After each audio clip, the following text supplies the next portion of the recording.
In the summer of 1764, a quiet corner of southern France became the setting for one of history's greatest mysteries. Over the next 3 years, more than 100 people would lose their lives to a creature that no one could truly identify.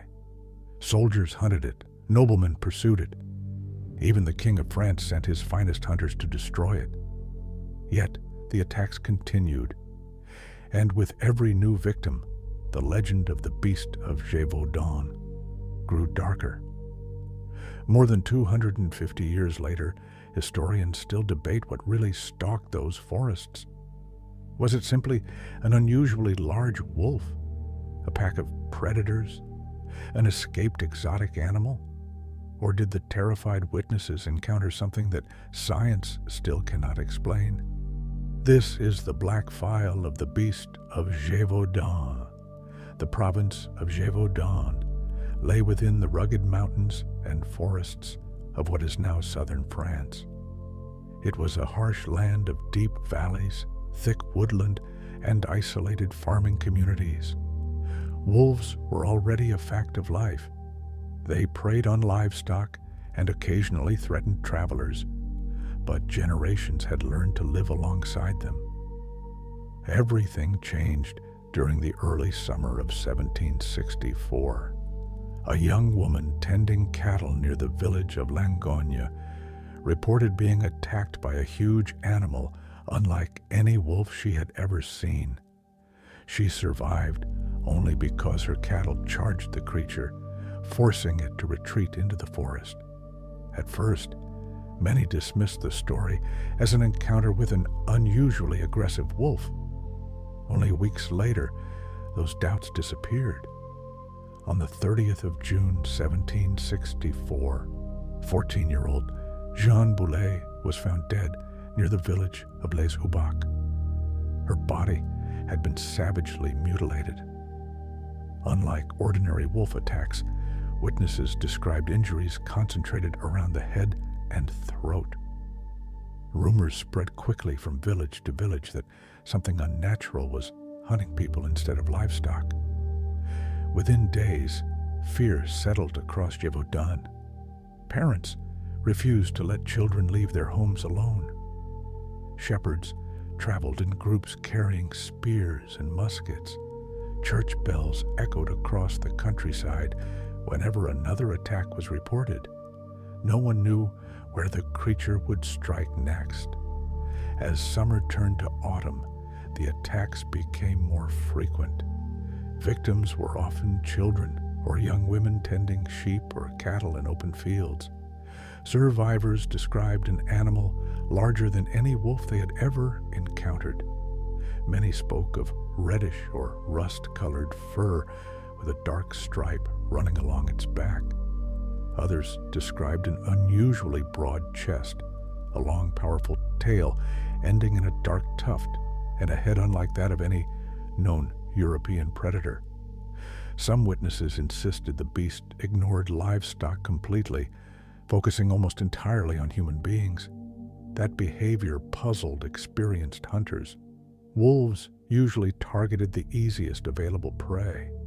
This creature appeared to choose people deliberately. The killings continued, and with every new report, the descriptions became even more unsettling. Local militias organized hunts through the forests, but the beast always seemed one step ahead. Hundreds of volunteers formed long hunting lines stretching across hillsides, beating drums and firing muskets into the woods in the hope of driving the creature into the open. They found countless wolves. None matched the descriptions. Every time news spread that the beast had finally been killed, another attack followed days later, often many miles away.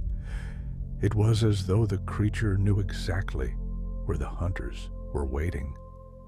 By the end of 1764, panic had spread far beyond Gévaudan. Newspapers carried dramatic accounts of the killings across France. What had begun as a rural tragedy had become a national crisis. King Louis XV himself learned of the attacks. Determined to restore confidence, he ordered experienced royal soldiers and professional wolf hunters into the region. Hundreds of dragoons arrived, armed with firearms and supported by local guides who knew every valley and forest path. For months, they searched relentlessly. Yet, despite their numbers, the killings did not stop. The failure of the royal soldiers only deepened the mystery. Entire villages began to believe they were facing something far more dangerous than a wolf. Stories spread of a creature that seemed impossible to kill, vanishing into forests moments before hunters reached its trail. Some claimed bullets had struck it without slowing its charge. Others believed it possessed an intelligence unlike any wild animal, carefully avoiding traps and changing its hunting grounds whenever organized searches began. Whether these accounts reflected reality or the growing fear of the population is impossible to know. But one fact remained undeniable. The deaths continued. As winter gripped Gévaudan, life became dominated by fear. Farmers refused to work distant fields unless armed. Children traveled in groups accompanied by adults carrying muskets, axes, and long spears. Travelers altered their routes to avoid wooded valleys where many attacks had taken place. Churches filled with frightened families praying for protection. Priests spoke of divine punishment, while others warned that evil itself might be walking the forests. Every howl in the distance became a reason to bar doors and gather around the fire before darkness fell. The beast had become more than a predator. It had become a shadow hanging over an entire region.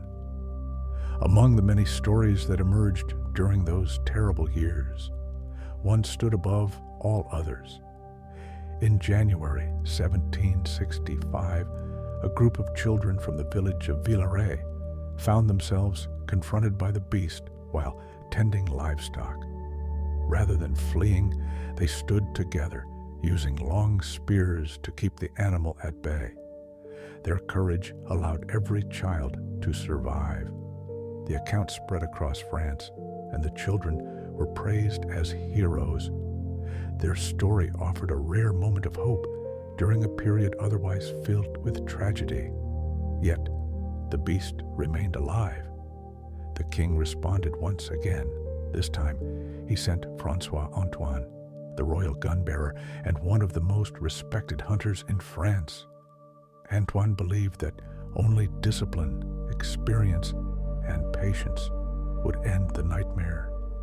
For weeks, he organized systematic hunts across the mountains, examining tracks, interviewing witnesses, and studying every reported attack. Eventually, his efforts appeared to succeed. In September 1765, Antoine killed an enormous wolf whose size astonished everyone present. The animal was preserved and transported to the royal court in Versailles, where many declared the mystery solved. Celebrations spread across France. The beast was dead, or so everyone believed. Only weeks later, the attacks began again. Fresh victims were discovered across Gévaudan. Survivors described the same terrifying animal that Antoine was said to have killed. News reached Paris that people were dying once more, leaving officials embarrassed and confused. Had Antoine killed the wrong animal? Had there always been more than one beast? Or had panic caused frightened witnesses to blame every wolf attack on a legend that refused to die? No one could answer with certainty. By 1766, the mystery had only grown deeper. Reports arrived from different villages describing attacks occurring within days of one another across considerable distances. Some investigators later suggested this pointed towards multiple animals operating across the region rather than a single predator. Others argued that frightened witnesses naturally connected unrelated incidents into one terrifying story. The surviving records reveal another complication. Descriptions varied from witness to witness. Some insisted the beast resembled an enormous wolf. Others believed its head was unusually broad, its chest deeper, and its movements unlike anything they had seen before. Human memory, particularly during moments of terror, is rarely perfect. Even today, historians continue to debate how reliable those descriptions truly are. The final chapter of the mystery began in June 1767. A local hunter named Jean Chastel joined another organized hunt on the slopes of Montmouchet.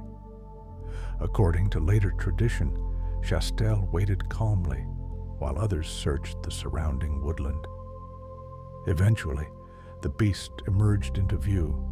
He raised his firearm. One shot echoed across the mountains. The creature collapsed.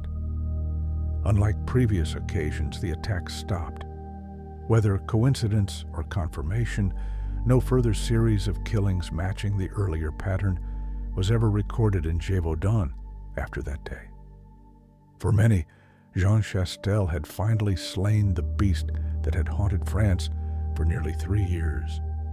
With the attacks finally over, many hoped the nightmare would fade into history. Instead, it became one of Europe's greatest unsolved mysteries.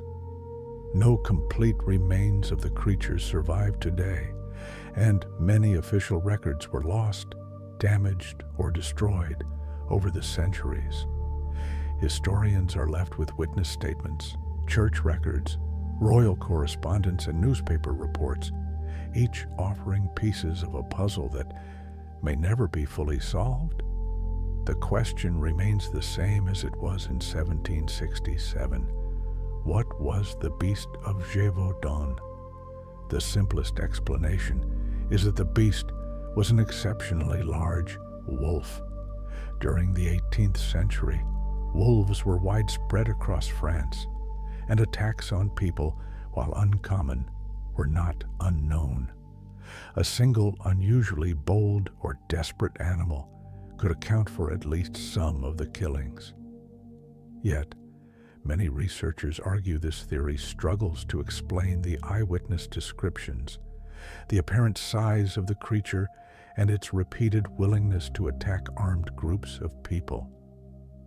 It also fails to explain why experienced hunters repeatedly claimed the animal looked unlike any wolf they had encountered before. Another theory suggests there was never one beast at all.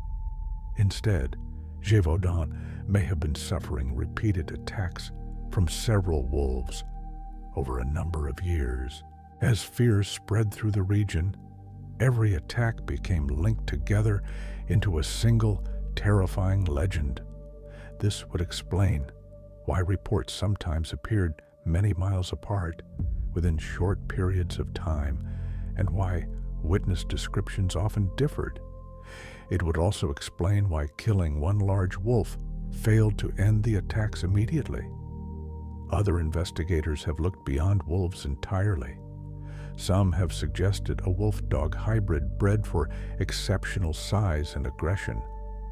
Others have proposed that an escaped exotic animal may have been responsible. During the 18th century, wealthy nobles occasionally kept unusual creatures from overseas, including lions, hyenas, and other predators. A striped hyena with its sloping back, powerful jaws, and distinctive coloring has often been compared with historical descriptions of the beast. However, there is no conclusive evidence that such an animal escaped into Gévaudan at the time. A more controversial theory suggests the attacks may have involved human intervention.